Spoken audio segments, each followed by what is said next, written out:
సంతానం లేవంటే couple 1 year of unprotected intercourse తర్వాత కూడా కన్సీవ్ అవ్వకపోతే, లేకపోతే మా women age greater than 35 years, more than 35 years ఉండి 6 monthsలో కన్సీవ్ అవ్వకపోతే దాన్ని ఇన్ఫర్టిలిటీ అంటాము.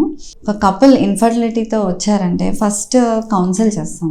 ఎందుకు ఈ కన్సీవ్ అవ్వలేదో కారణాల కోసం చూస్తాము. టెస్ట్లు ఉంటాయి హస్బెండ్కి వైఫ్కి. హస్బెండ్కి అయితే semen analysis, thyroid testing, sugars చూస్తాం. వైఫ్కి అయితే ఓవ్యులేషన్ అవుతుందా లేదా అల్ట్రాసౌండ్ స్కాన్ చేస్తాము, థైరాయిడ్ చూస్తాం, లేదా హార్మోన్ టెస్టులు చేస్తాము ఏమైనా ప్రాబ్లం ఉందా తెలుసుకోవడానికి. అండ్ ఇద్దరు కూడా మంచి డైట్ తీసుకోవాలి. తర్వాత prenatal vitamins, folic acid supplementation advice చేస్తాం. అండ్ ఆల్కహాల్, స్మోకింగ్ ఇవి అవాయిడ్ చేయాలి. మెడ్ ప్లస్ లో అదే మెడిసిన్, అదే క్వాలిటీ, మార్కెటింగ్, డిస్ట్రిబ్యూషన్, ఇంకోటి అంటూ వీళ్ళకి అదనపు ఛార్జీలు ఉండవు. అందువల్లే 50 to 80% డిస్కౌంట్ లో మనకు అందిస్తున్నారు.